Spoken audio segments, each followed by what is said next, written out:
Hi అండి, సంపూర్ణ స్వాగతం. Office నుంచి వస్తూ మా అబ్బాయి క్యారెట్ తీసుకొని నన్ను హల్వా చేయమన్నాడు.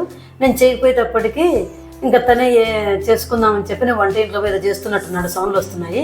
ఏం చేస్తున్నాడో చూద్దాం పదండి.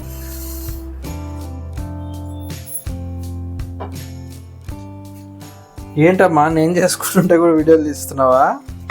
ఏం లేదమ్మా, నేను చేస్తేనే చూడరు మా సబ్స్క్రైబర్స్, నువ్వు చేసినా కూడా చూస్తారు. ఓకే సరే, ఎంతకు ప్రాసెస్ ఏంటో చెప్పేసే నాన్న. చెప్పాలా? సరే ఓకే, చెప్పేస్తాలే నీకోసం. నేను కేజీ క్యారెట్లు తీసుకొచ్చానండి. ఈ క్యారెట్లను ఇలా నీట్గా తొక్క తీసేసి పైన కింద కట్ చేసి పక్కన పెట్టేసి ఇలా చిన్న చిన్న ముక్కలుగా కట్ చేసి పెట్టుకోవాలి. ఇలా ముక్కలు కట్ చేసి కుక్కర్ పెట్టేస్తున్నానండి. ఒక 3 నుంచి 4 విజిల్స్ పెట్టుకుంటున్నాను. కాకపోతే నీళ్లు కాకుండా వీటిలోకి ఒక 1/2 లీటర్ ఫుల్ ఫ్యాట్ మిల్క్ తీసుకొని వచ్చి పోసేస్తున్నాను.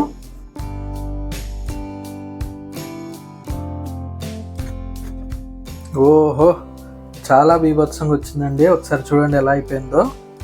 మెత్తగా వచ్చేసింది కదా. ఓకే, ఇప్పుడు దాన్ని ఏం చేసేయాలి? ఇప్పుడు దీన్ని మ్యాష్ చేయాలి. పొటాటో మ్యాషర్ తోటి చేసేద్దాం.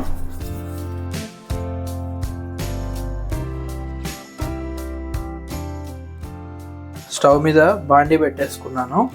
స్వీట్ అంటే ముఖ్యంగా మనకు కావాల్సిన అతి ముఖ్యమైన పదార్థాన్ని నెయ్యిని వేసేస్తున్నా. ఒక 2-3 స్పూన్లు వేసుకోండి, నేను 2 వేసాను. ఇప్పుడు ఈ నెయ్యిలో మనం ఇంతకుముందు ఉడకబెట్టి పెట్టుకున్న, బాగా మ్యాష్ చేసి పెట్టుకున్న క్యారెట్ని ఇందులో వేసుకోవాలి.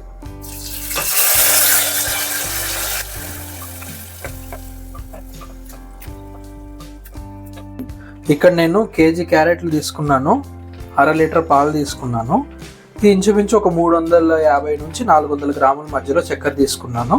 ఒకవేళ మీరు ఎక్కువ చక్కెర తినేటట్లయితే ఇంకొంచెం ఎక్స్ట్రా వేసుకోవచ్చు. ఇప్పుడు స్టవ్ సిమ్లోనే ఉంచుకొని దీన్ని బాగా మరిగించుకోవాలండి. ఎందుకంటే వాటికి కూడా స్వీట్ బాగా పట్టి బాగా ఉడుకుతుంది. ఇంకొక హాఫ్ ఉడకాలి. ఈ స్టేజ్లో యాలకుల పొడిని ఇందులో కలిపేస్తున్నాను. స్వీట్ మొత్తానికి ఆ వాసన చాలా బాగా పడుతుంది అన్నమాట. స్వీట్ రుచితో పాటు సువాసన కూడా వస్తూ ఉంటుంది. ఇంకా ఝమ్ ఝమ్ అని తినేయడమే. ఏంటమ్మా, అయిపోయిందా నాన్న? చూద్దాం. అయిపోలేదా? ఏమైపోవడమో, నువ్వు అడిగావు, దాన్ని కదిలిస్తున్నానని కోపంతో ఎగురుతుంది చూడండి. నీ మీద పడుతుందా? ఓ 10 నిమిషాల్లో అయిపోతుందేమో అనుకున్నా నేను. మామూలుగా తురిమి చేయాలి. తురిమి ఉడికి టైం పడుతుంది కదా, అదేదో ఒకటేసారి ముక్కలుగా కట్ చేసి ఉడికిస్తే అయిపోతుందని నేను అనుకుంటే ఇదేమో నా ఓపిక మొత్తం తినేస్తుందండి. ఇప్పటికే 1 గంట దాటిపోయింది, చూడపోతే 1 గంట ఎలా ఉంది. మరి ఏం వంటలంటే ఊరికే అనుకున్నావా ఏంటి? ఏదో ఒక్క రోజుకే నువ్వు ఇంత బాధపడిపోతున్నావే, ఇంత టైం పడుతుందని. రోజు మేము చేసేవాళ్ళం, ఏమనాలయ్యా? గ్రేట్. అమ్మా అయిపోవచ్చింది, దా చూద్దుదా. అయిపోవచ్చిందా నాన్న? అమ్మా పనులే, ఇంత టైం అయిందని చెప్పి అన్నావు కదా, ఇప్పటికీ అయిపోవచ్చింది. చూడు ఎలా వచ్చింది, చూసావా? టెక్స్చర్, కలరు చాలా బాగుంది నాన్న. ఇప్పుడు ఈ స్టేజ్లో కట్ చేసి వేయించుకొని పెట్టుకున్న బాదం, జీడిపప్పు దీంట్లో వేసేస్తున్నా. వేసేసి నెయ్యి వేసేయించావా, నూనె వేసేయించావా? నెయ్యి వేసే.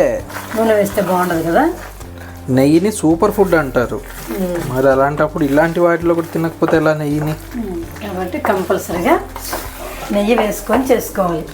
ఎస్, ఏ స్వీట్ అయినా బాగుంటుంది నెయ్యితో చేస్తేనే. అందుకే నేతి స్వీట్లు అన్నారు. అయిపోవచ్చింది. ఇంక ఈ సిమ్లో ఒక 2 నిమిషాలు అయితే సరిపోతుంది. ఇంకా చూడు, ఆ టెక్స్చర్ చూడు, ఆ కలర్ చూడు, నేను చేసిన స్వీట్ చూడు ఎంత బాగా వచ్చిందో. ఆ స్వీట్ చూడు, ఐసా. అవునవును, ఇంకేముంది, జామ్ జామ్ అని తినేసేయి మా. చూడండి ఎట్లా ఎక్కిరిస్తుందో మా అమ్మ నన్ను. జామ్ జామ్ అని కాకపోతే ఆమమ్మని తింటాం ఏమండి, అంతే కదా. మనం తగ్గేదే లేదు ఈ సిచ్యువేషన్లో. ఇంకా తిని చూసి చెప్పమ్మా ఎలా ఉందో. ఉండమ్మా, ఇలా కాదు, ఈ ఐస్ క్రీము విత్ ఇది ఇలా తినాలి.